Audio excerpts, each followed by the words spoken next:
Magic nowadays is pretty fun, but was it actually better 10 years ago?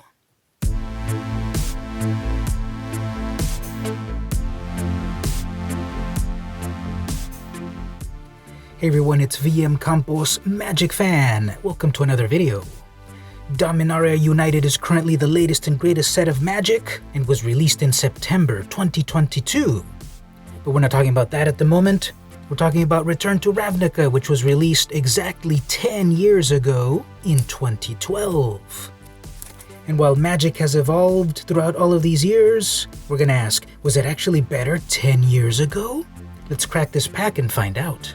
But first of all, we're gonna be on the lookout for some big value cards, Cyclonic Rift, the various shock lands, and an Utvara Hellkite or two.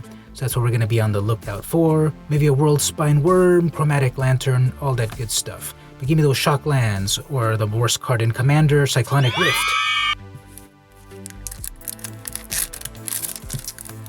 Alright, we'll start off with a Drain Pipe Vermin, a single black mana rat. It's a 1/1. When it dies, you may pay black. If you do, target player discards a card. This is the days when before multiplayer, Commander was a really big thing, so this is only targeting one opponent instead of all my opponents, so not that great. Swift Justice, single white mana instant, give a creature +1 and for strike and lifelink. Again, for Commander, not really that great. No one does combat tricks in Commander. Horncaller's Chant, that is a very horny rhino. 8 mana to create a 4/4 rhino with trample and then populate, which makes a copy of it. So 8 mana to make 2 4/4s at sorcery speed. More creatures, more good. Good old cancel. When counterspell was too good, just throw in 1 more mana and you've got cancel. Because after all, it is forbidden. Asking why is irrelevant. Grizzly Salvage, Golgari colors, instantly reveal the top 5 cards of your library, grab a creature, put the rest into your graveyard. Now that is a May, so you could do some great shenanigans at the end of your opponent's turn, put a big old creature into the graveyard and then cheat it into play somehow. Back when they were printing weirds, they don't print as many weirds before, so that's a little weird. And you've got the hybrid mana, so either pay blue, red, blue, or red. It's up to you. You get a 1/4, and then you can pay more mana to +1/-4, so you can make it into a 3/1 if you want to do weird things. Ooh, I like the art on that. Trostani's Judgment. 6 mana, instant, exile target creature, then populate. So you get rid of their creature, and you make another creature. That's pretty fun. Now, back then, you didn't really hit Planeswalkers too much. Nowadays you do, because there's many more Planeswalkers running around. This just hits a creature, and then it doubles your creatures. Well, one of them. Tenement Crasher, 6 mana. So here's I'm seeing a lot of huge mana spells so far. Back when the game was slower, everything now happens in much faster speeds. Well, this has got haste, but you know what I mean. 6 mana, 5/4 beast with haste. Nothing was going to stop it. Not the narrow alleys, not the Boros Garrison, and certainly not that 4-story Orzhov Cathedral. Someone's decapitated, severed leg is right there in the artwork. Someone's having a bad day. Grim Roustabout, 2 mana, Skeleton Warrior, it's a 1/1, it's got Unleash. So either it comes in as a 1/1, or you can bring it in as a 2/2, but then it cannot block. Then you got good old Regenerate. Back in the days with Drudge Skeletons, you could block any creature and keep on living. Regenerate is way too strong, so for a single mana, so now they had to add 2 mana to regenerate it. But yeah, you can block 10/10s all day long and this Roustabout will live. So I personally wouldn't play it with Unleash, just keep it as a blocker, a really strong blocker.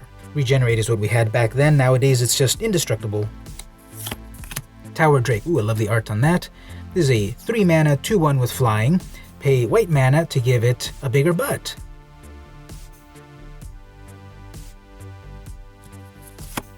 Ooh, Tavern Swindler. This one made a recent reprint in Streets of New Capenna. This was the vintage art. 2 mana, 2/2, human rogue wearing rouge. Tap, pay 3 life, flip a coin. If you win the flip, you gain 6 life. So you can do some shenanigans with that. May interest you in a Veto, Thorn of the Dusk Rose deck, perhaps. So here's some of the uncommons.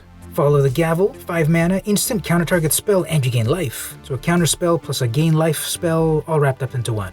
My ruling is final. Order is upheld. Justice is done. Rude. Hover Barrier, 3 mana, Defender and Flying, 0/6. So this is an illusion wall. Walls can't attack. This will block stuff all day long, as long as it's not a 6/6 or something. And our Mythic Rare is the Angel of Serenity. 7 mana for a 5/6, so that wall's gonna block it no problem. But what else do we get?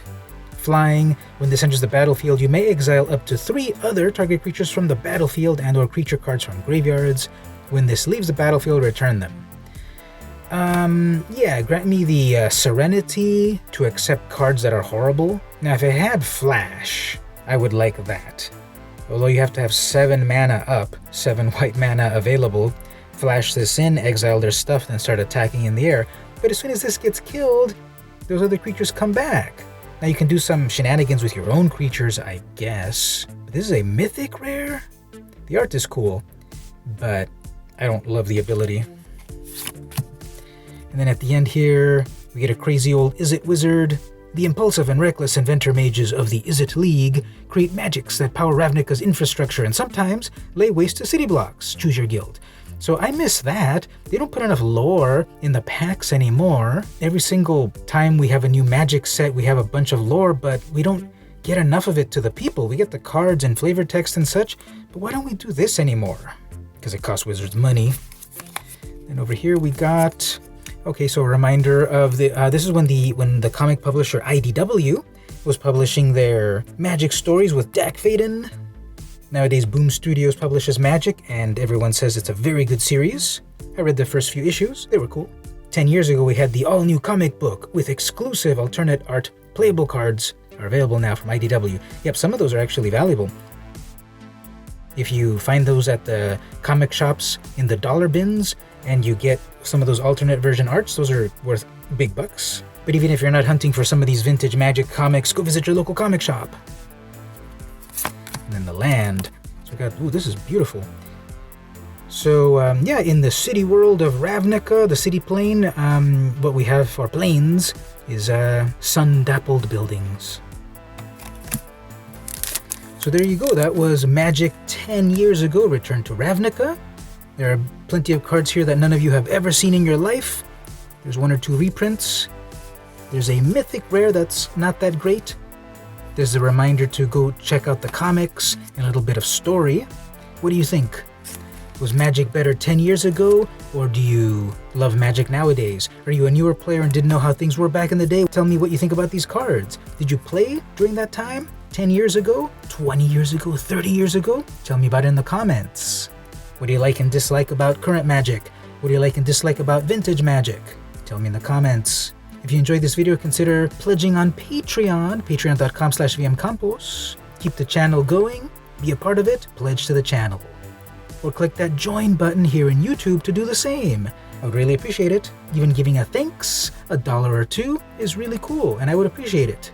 This has been VM Campos, and I'll see you in the next Magic video.